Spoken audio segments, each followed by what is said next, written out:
인간은 인생의 약 3분의 1을 잠자는 시간으로 보냅니다. 만약 90세까지 산다면 30년을 잠자는 데 쓰죠. 그리고 잠을 잘 때 누구나 꿈을 꾸게 됩니다. 그만큼 꿈나라에 가 있는 시간 역시 상당한 건데요. 왜 인간의 삶은 매일 꿈을 꾸는데 시간을 보내게끔 되어 있을까요? 우리가 매일 잠을 통해 꿈을 꾼다는 것은 그만큼 꿈이 우리 삶에 어떤 역할을 해주고 있다고 볼 수 있습니다. 만약 꿈이 인간에게 불필요한 것이었다면 인류가 진화를 해오는 과정에서 꿈을 꾸는 기능은 퇴화되었을 겁니다. 하지만 꿈은 말 그대로 의식이 안 되는 무의식의 영역이라 접근이 어렵다 보니 안타깝게도 꿈은 여전히 쓸데없다는 취급을 받습니다. 이는 만약에 물이 우리 몸에 어떤 역할을 하는지 모르는 사람들끼리 모여 있다면 물이 중요하지 않다고 보는 것과 같죠. 인간이 물을 아예 마시지 않으면 생명을 유지할 수가 없듯이 만약 인간이 꿈을 아예 꾸지 않게 된다면 생명을 유지할 수 없게 됩니다.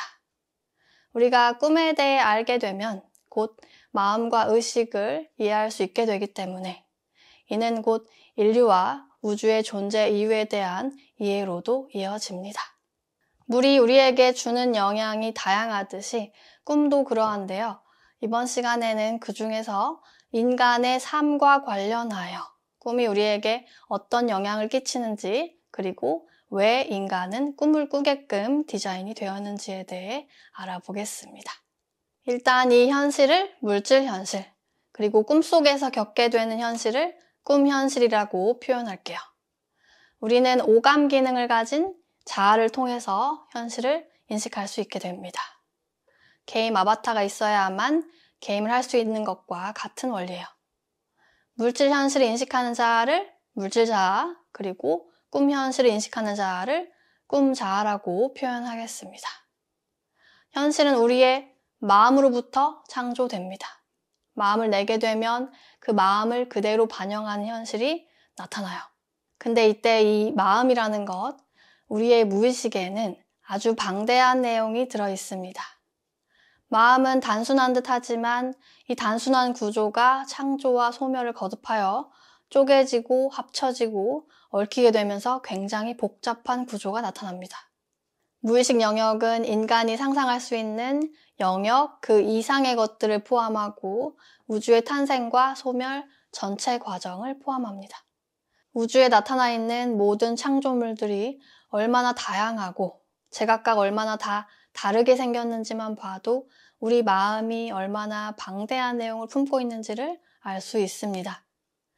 이 방대한 영역 중에 인간이 인식할 수 있는 부분은 아주 극히 일부로 인식하지 못하는 영역을 무의식이라고 합니다.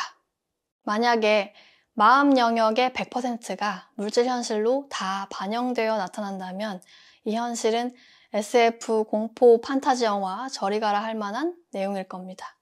시공간이 완전하게 뒤틀려서 무질서하고 불규칙하고 공룡, 좀비, 초사연, 외계인 할 거 없이 온갖 것이 난잡하게 나타났다 사라졌다를 반복하고 시공간이 계속 바뀌어대는 대환장 카오스의 세계가 될 것입니다. 그럼 그 현실은 당연히 3차원 물질 현실이라고 부를 수 없을 것이고요. 마음 영역을 비유하자면 거대한 물류 창고에 온갖 잡다한 물건이 뒤죽박죽으로 섞여서 모든 것이 사방팔방으로 날뛰어대는 상태로 비유할 수 있습니다. 근데 현실이 마음이 그대로 투사되어 나타나는 것이라면 사실 이 물질계가 엉망진창의 혼돈의 도가니였어야 합니다.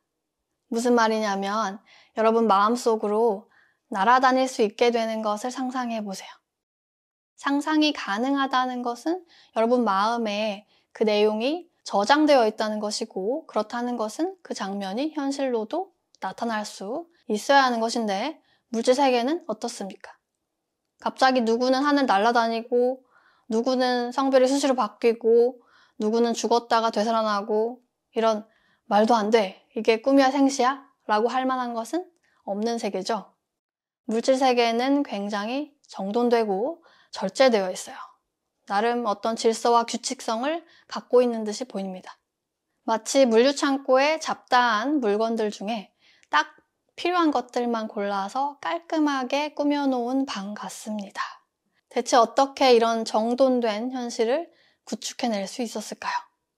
바로 꿈 현실이 존재하기 때문입니다.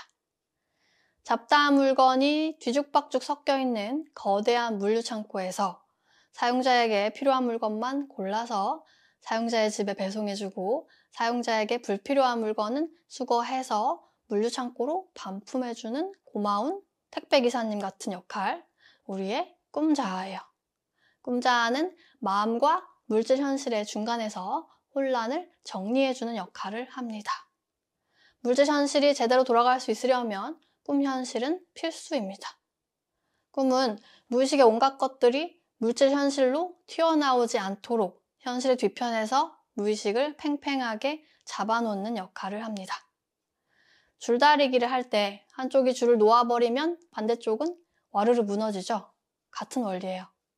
만약 꿈 현실이 줄을 놓아버리면 물질 현실은 붕괴됩니다.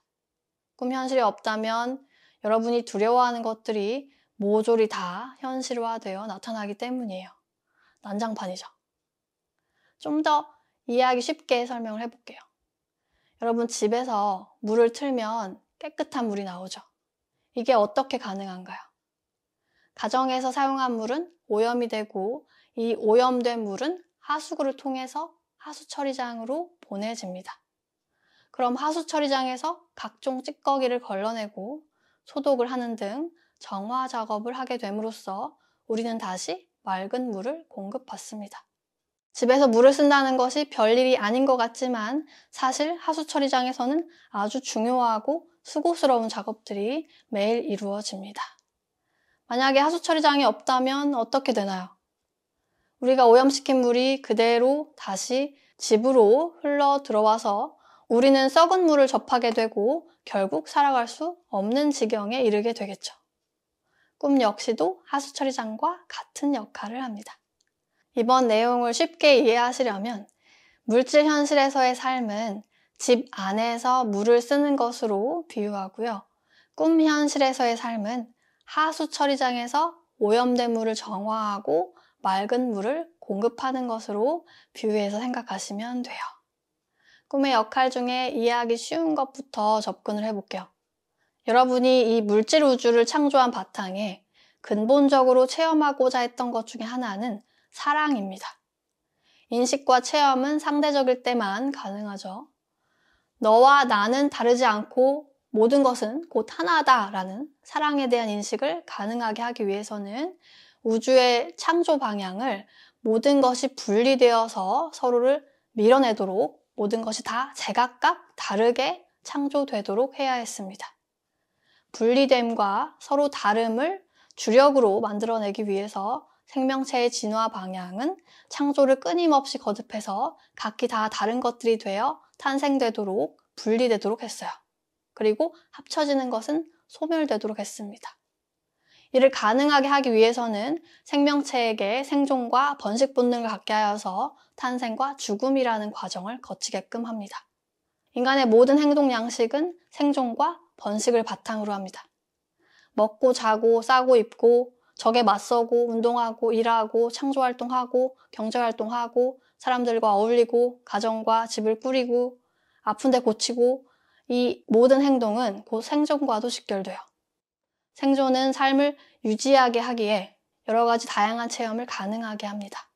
삶을 통해서 각자 체험하고자 했던 것의 예로는 누구는 식재료를 채집하는 것이 될 수도 있고 누구는 요리를 하는 것이 될 수도 있고 누구는 먹는 것이 될 수도 있고 누구는 레시피를 전수하는 것이 될 수도 있어요. 체험을 위해서는 생존 욕구가 필수였는데 생존을 가능하게 하는 것은 무엇이었을까요? 죽음에 대한 두려움입니다. 죽음이 무섭지 않다 하면 살아남을 이유도 없어집니다. 살아남을 이유가 없게 되면 같은 말로 죽음이 존재하지 않는다면 곧 아무 탄생도, 아무 창조도, 아무 체험도 이루어지지 않게 되는 것이고요. 여러분이 이것저것을 다양하게 체험을 해보고자 우주를 창조한 것이기 때문에 체험을 가능하게 하기 위해서는 탄생과 생존 그리고 죽음이 필수적이었습니다. 더 다양한 체험을 원할수록 삶에 대한 욕구는 커집니다. 이는 곧 죽음에 대한 두려움 역시 커지는 것을 의미합니다. 동물이 곤충보다, 그리고 인간이 동물보다 체험의 폭이 넓기에 그만큼 죽음에 대한 두려움 역시 큽니다. 우리가 물질 체험을 하기 위해서는 삶을 살아가고자 하는 생존 본능을 설정을 해야 했고, 이를 위해서는 마음에 죽음에 대한 두려움을 심었어야 했는데요. 죽음에 대한 두려움을 저장하고 나니까 현실 서버 구축 초창기에 약간의 문제가 생겼어요. 두려워하는 것은 현실로 반영되죠. 죽음을 두려워하도록 세팅을 하다 보니까 삶을 즐기는 체험보다는 죽는 체험만 너무 쉽게 이루어졌어요. 굶어 죽고 병들어 죽고 얼어 죽고 맞아 죽고, 분명 체험의 꽃을 피우려고 게임에 접속을 했는데 정작 생존 서바이벌 게임이 되어버렸던 것이에요. 탄생한 것이 얼마 지나지 않아서 툭 하면 죽어버려서 원래 하려던 체험이 제대로 이루어질 수가 없었던 거죠. 이를 보완하기 위해서는 죽음에 대한 두려움을 심어주되, 두려움이 과해지지 않도록 두려움을 조절해주는 작업 역시 필요했습니다. 이를 위해서는 물질 차원과 꿈 차원을 함께 운영해야 했어요. 물질 차원은 실질적인 체험을 가능하게 하는 서버, 그리고 꿈 차원은 물질 차원에서의 체험을 위해 두려움을 필요할 땐 풀고 과할 땐 줄여가면서 두려움 레벨을 조절하는 서버로 운영하게 됩니다. 죽음이 두려워야만 생존 욕구가 생길 테니까 꿈에서 무서운 장면을 보여줌으로써 죽음을 두려워하도록 만들어요. 꿈을 통해서 두려움을 심어주는 거죠. 근데 여기에는 약간의 문제가 있습니다. 죽음에 대한 두려움 레벨이 너무 올라가 버리면 정작 물질 차원에서 생명체가 죽어버리고 삶이 진행되지 않게 됩니다. 그래서 두려움이 너무 과해진다 싶을 때쯤에는 다시 꿈에서 무서운 장면을 겪게 하여서 두려움을 해소할 수 있게 합니다. 두려움 레벨을 줄여줌으로써 삶을 유지할 수 있게 하는 거죠. 매일매일 물질 현실을 사는 동안 매일매일 꿈 현실을 접속할 수 있게 해서 꿈속에서 위험에 처하는 상황을 반복적으로 경험하게 한 것입니다. 예를 들어서 적에게 쫓기거나 사고가 나거나 추락을 하거나 물에 빠지거나 하는 등의 꿈이 있을 수 있겠죠. 꿈 현실에서 두려운 상황을 직면하고 두려움을 느껴주게 되면 무의식에 죽음에 대한 공포가 줄어드니까 결국에 물질 현실에서는 생존에 방해가 되는 상황을 덜 겪게 될 수 있었던 것입니다. 이로써 인간은 죽음이 아닌 다른 창의적인 체험들에 더욱 집중하며 살 수 있게 되었습니다. 체험이 가능해지려면 어떤 것을 체험하고자 하는 욕구가 반드시 있어야 합니다. 근데 욕구가 있게 되면 그것을 체험하지 못하는 두려움이 같이 생겨나게 돼요. 예를 들어서 인정받고 싶다는 마음과 인정받지 못하는 두려움은 반드시 쌍으로 다니게 됩니다. 인정을 받지 못하는 게 두려워야만 인정을 받고 싶어지면서 결국 인정받는 체험이 가능해지니까요. 이는 물을 쓰고자 하면 반드시 오염물이 함께 발생할 수밖에 없게 되는 것과 같아요. 문제는 우리 마음이 체험 중독자라서 게임을 한번 시작하면은 게임을 하고 또 하고 싶어 하게 돼요. 인정받는 체험을 한번 하게 되면 인정을 또 받고 싶어지는 거예요. 결국에 인정받고 싶은 욕망이 너무 과해지게 되고 두려움 역시도 너무 커지게 되죠. 물을 계속 쓰니까 오염물도 과하게 발생하는 것과 같아요. 오염물이 과해지면 깨끗한 물을 다시 공급받는 것이 어려워집니다. 이때부터는 인정받지 못하는 두려움이 너무 과해지니까 현실에 인정받지 못하는 체험만 이루어졌던 것입니다. 아니 분명 인정받는 체험을 하고자 게임에 접속을 했는데 정반대로 인정받지 못하는 체험만 이루어지네. 그래서 시행착오 끝에 꿈 현실을 같이 운영하기로 한 것입니다. 꿈 현실에서는 최대한 단편의 두려움 엑기스만 골라서 집중적으로 처리할 수 있도록 하고 물질 차원에서는 상대적으로 깨끗한 물만 내보내도록 한 것이에요. 꿈 현실에서 시험을 망치거나 일을 못 해내거나 수치당하거나 불구가 되는 등의 무능해지는 체험을 틈틈이 하게 함으로써 인정받지 못하는 두려움을 적절히 해소할 수 있게 해서 물질 현실에서는 두려움을 극복을 하고 인정을 받는 체험을 이룰 수 있도록 한 것입니다. 하수 처리 과정에 대해서 좀 더 자세히 알아볼게요. 물질자아의 주된 기능은 마음 억압이고 꿈자아의 주된 기능은 마음 해소입니다. 물론 둘이 반대 역할을 하게 되기도 합니다. 물질자아는 마음을 잘 억눌러요. 기분이 나빠도 기분이 나쁘지 않은 척, 외로워도 외롭지 않은 척, 미워도 밉지 않은 척, 모조리 다 가져버리고 싶은데 원하지 않는 척, 여러 사람을 다 만나보고 싶은데 성욕이 없는 척, 마음을 억누르는데 최적화되어 있습니다. 우리 사회가 사람들에게 감정을 더욱 억압하도록 교육시켜온 것도 한 몫을 했어요. 선과 악을 나눠서 한쪽만 악이라고 칭하면서 죄의식을 심어줬죠. 분노, 식탐, 성욕, 시기, 나태, 교만, 탐욕 등을 죄라고 여기면서 그런 마음을 내는 것을 금기시하니까 물질자아는 감정과 욕구를 억누르게 됩니다. 분노를 무의식에 억누르니까 무의식에 상처 주고 싶은 마음이 가득해지고, 식욕을 억누르니까 무의식에 식탐이 가득해지고, 성욕을 억누르니까 무의식에 변태성이 가득해지고, 질투나 교만을 억누르니까 무의식에 미움이 가득해지고, 탐욕을 억누르니까 무의식에는 다 빼앗아 버리고 싶은 욕구가 어마어마하게 쌓이는 것이죠.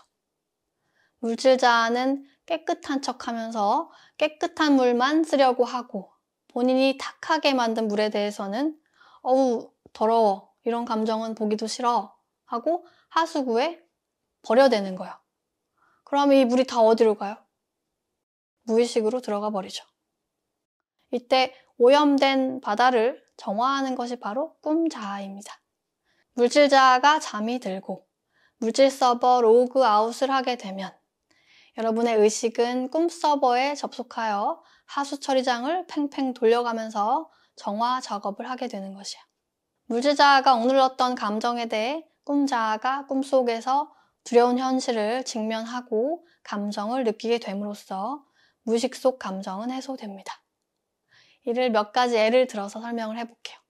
예를 들어서 물질자아가 어린 시절에 부모에게 감정을 이해받지 못했는데 겉으로는 괜찮은 척을 하게 된다면 무의식에 분노가 저장이 됩니다. 현실은 무의식 속에 저장된 감정을 느껴야 되게끔 창조되기 때문에 이 물질자아는 성인이 되어서 맺는 관계로부터 여전히 감정을 무시당하게 되는데요. 자신의 부모가 그러했듯이 자신의 배우자로부터도 감정을 이해받지 못하게 되는 것이죠. 문제는 결혼 생활 동안에도 여전히 본인의 감정을 인정하지 않게 됩니다. 그럼 결국에 무의식의 분노가 쌓이고 쌓여서 죽이고 싶은 분노로 이어지게 됩니다. 무의식 바다에 오염물이 너무 쌓이다 보니까 오염물이 그대로 다시 가정에 공급될 상황에 이르게 됩니다. 이때 꿈자아가 이 오염물을 정화하게 돼요. 꿈 현실에서 죽이고 싶은 분노를 느껴야 하는 경험을 직접 하게 되는 것이죠. 꿈 현실에 미워하는 대상을 투사시켜서 꿈속에서도 역시 상대방으로부터 무시당하는 일을 겪게 됩니다. 이때 꿈자아는 감정을 해소해내는 역할이기 때문에 그 대상을 향해서 분노를 쏟아내게 됩니다. 꿈자아가 대상을 향해서 소리를 지르거나 폭력을 가하거나 죽이는 행위를 하게 됨으로써 무의식에 저장되어 있던 분노는 해소됩니다. 물론 이런 정화 작업은 평생에 걸쳐서 진행돼요. 왜냐하면 물질자아는 삶을 살아가는 동안 감정을 계속 누르거든요. 꿈자아는 무의식 속의 감정과 관련한 외롭고 슬프고 화나고 무섭고 수치스럽고 죄스러운 일을 꿈 현실에서 매일같이 직면을 하게 됩니다. 연출은 매번 다르지만 항상 비슷한 감정을 건드리는 스토리의 꿈을 단편으로 경험하고 또 경험하게 됩니다. 꿈자아가 고생이 많죠. 꿈 현실에서 분노를 풀어대서 분노가 어느 정도 빠지는 경우에는 현실은 더 이상 분노하지 않아도 되는 장면으로 나타나게 됩니다. 처음에는 꿈의 주된 내용이 상대방이 본인을 무시하고 떠나가는 내용이었다면 분노가 빠질수록 상대방이 본인을 더 이상 무시하지 않고 같이 있을 때 편안함을 느끼게 되는 꿈을 꾸게 되죠. 감정이 많이 정화되는 경우는 상대방과의 관계에서 소망하고 있던 것이 꿈 현실에서 이루어지기도 합니다. 하수처리장에서의 정화 작업이 이루어지면 가정집으로도 다시 깨끗한 물이 공급됩니다. 물질자는 잠에서 깨어서 꿈 서버에서 무슨 일이 있었는지 기억을 못하겠지만은 무의식 속 감정이 일부 해소되었기 때문에 전날 잠들기 전 무거웠던 마음보다는 한결 가벼워진 마음으로 하루를 시작할 수 있게 됩니다. 물질자가 다시 정신줄을 잡고 살아갈 수 있게 되는 거예요. 꿈 현실에서 미워하는 대상에게 분노를 푼 경우에 물질 현실에서는 상대방과의 마찰을 직면을 할 수 있는 용기가 생기고 솔직하게 감정을 드러낼 수 있게 되어서 실제로 감정을 풀고 화해도 할 수 있게 되면서 결국 상대방과 이해하고 사랑하는 관계로 발전할 수 있게 됩니다. 근데 만약에 꿈에서 이런 하수 처리를 못 해주면 어떻게 될까요? 오염된 물이 가정에 그대로 공급이 됩니다. 꿈에서 분노가 해소가 안 되면 당연히 물질 현실에서 역시 상대방을 죽이고 싶도록 창조되기 때문에 물질 현실 속의 관계들은 본인을 자꾸 화나게만 하는 역할로 나타나게 됩니다. 그래도 하수 처리가 안 되는 경우는 결국 본인이 죽거나 상대방이 죽는 일을 겪게 됩니다. 본인이나 상대방을 죽음에 이르게 하는 범죄, 사고, 병, 자해, 자살 등이 현실에 나타나게 되는 것이죠. 꿈에서나 겪을 법한 일이 물질 현실에 그대로 나타나게 되는 거예요. 또 하나 예를 들어볼까요? 부모에게 자신의 남성성 또는 여성성에 대해 수치스럽다고 여겨진 사람이 부모가 되어서 자식을 낳게 되면 자식의 성을 역시 수치스럽게 생각하게 됩니다. 이런 부모에게서 자란 사람은 무의식에 성에 대한 죄의식과 성에 대해서 인정과 관심을 받고 싶은 욕구가 생기게 되기 때문에 이 경우에 현실에 이성으로부터 성적으로 수치를 당하거나 관심을 받지 못하는 장면을 창조하게 됩니다. 관심을 받지 못하기에 성욕이 과해질 수밖에 없겠죠. 근데 문제는 성욕이 올라올 때마다 성을 죄스럽게 여기게 되면서 다시 억누르게 돼요. 결국에 무의식 바다에 성욕이 가득해지게 되고 꿈자아가 이를 해소하는 역할을 하게 됩니다. 꿈에서 성적으로 죄스럽고 수치스러워야 하는 상황이나 이성에게 관심받지 못하는 상황을 반복적으로 겪게 되면서 성에 대한 죄의식과 수치가 풀려나갑니다. 감정이 정화되는 경우는 소망이 실현되죠. 꿈에서 이성에게 관심을 받거나 성적으로 받아들여지는 경험을 하게 됨으로써 성욕이 적절히 해소가 됩니다. 이렇게 되면 물질 현실에도 깨끗한 물이 공급되기 때문에 물질 현실에서 이성에게 관심과 존중을 받게 되고 성적으로도 수치스럽거나 죄스러울 일이 없게 나타납니다. 근데 만약에 꿈 하수 처리장에서 이런 욕구가 해소되지 않는다면 어떻게 될까요? 성욕이 가득한 바닷물이 고스란히 가정집으로 넘어옵니다. 물질 현실에서 계속적인 성욕을 느껴야 하기 때문에 성욕을 풀 수 없게끔 이성에게 전혀 관심받지 못하거나 성적으로 수치스러워야 하는 일을 겪게 됩니다. 그래도 하수 처리가 안 되면 성을 과하게 빼앗아 버리고 싶은 마음이 커지게 되면서 이성을 뺏고 싶도록 상대방이 바람을 피거나 본인이 바람을 피게 됩니다. 성욕을 더 억누르는 경우에는 성에 대한 죄의식과 변태적인 성향이 극대화되기 때문에 성적으로 피해를 당하거나 피해를 주는 일을 겪게 됩니다. 수치스럽고 죄스러워야 하는 상황을 물질 현실에서 직접 겪게 되는 것이죠. 즉 여러분이 밤에 잠만 충분히 잘 자도 그리고 힘들 때는 추가로 낮잠도 청해준다면 꿈에서 하수 처리 작업이 자동으로 이루어지기 때문에 물질 현실에서 건강한 삶을 살아갈 수 있게 됩니다. 마음적으로 힘들 때는 기운이 없고 더 자고 싶을 수밖에 없는 거예요. 잠을 통해서라도 오염물을 정화를 해야 하거든요. 그래야 힘든 마음이 덜어질 테니까. 마음이 힘들 때는 푹 쉬어주고 잠을 충분히 자는 것이 매우 중요합니다. 하지만 요즘 현대인들 어때요? 잠을 많이 자거나 낮잠 자는 것을 게으르게 봐요. 큰일이죠. 안 그래도 마음이 힘든데 공부한답시고 야근한답시고 사회생활 한답시고 잠을 충분히 안 자요. 예를 들어서 시험을 준비하는 학생이 잠만 규칙적으로 잘 자도 시험을 망치는 꿈을 통해서 무능에 대한 두려움을 해소를 할 테니까 물질 현실에 시험을 잘 보는 결과가 나타나겠지만 밤새 공부한다고 수면 패턴을 망쳐버리면 꿈에서 두려움 해소가 안 되니까 결국 물질 현실에 시험을 망치는 결과가 나타나는 것이에요. 잠을 덜 자겠다는 것은 곧 하수처리장 운영 시간을 줄이겠다는 거죠. 오염물은 산더미인데 하수처리 시간은 적어지니 오염물이 다시 그대로 물질 현실로 흘러 들어옵니다. 물질 현실에는 갈수록 마음이 무거워져야 하는 일이 계속 일어나는 거예요. 결국 불안하고 걱정이 계속되니까 불면증까지 와요. 거기에 추가로 이 불안감을 누르기 위해서 술이나 수면제, TV 등을 의존해서 잠을 청하게 되는데 이런 것들은 렘 수면을 방해하기 때문에 꿈서버 접속을 더욱 어렵게 만듭니다. 결국에 매일 삶에서 하수처리장 운영이 중단된 채로 살아가게 되는 겁니다. 마음은 힘든데 밤에 잠은 안 오고 하수처리가 전혀 안 된 상태로 아침을 맞이하니까 다시 무거운 마음으로 하루를 시작하고 다음날 또 잠은 안 오고 하수처리는 또 안 되고 악순환이죠. 결국에 꿈속에서나 겪었어야 할 만한 사건들이 물질 현실에 빵빵 터지게 되는 것이에요. 그럼 어쩌겠어요. 오염물은 산더미인데 꿈자아가 처리해줄 수 있는 양은 한정적이니까 결국에 물질자아도 감정 정화를 할 수밖에 없게 됩니다. 가정에서 아무리 물을 틀어도 오염된 물만 나오니까 결국 집에서 직접 오염물을 정화해서 마실 수밖에 없게 되는 거예요.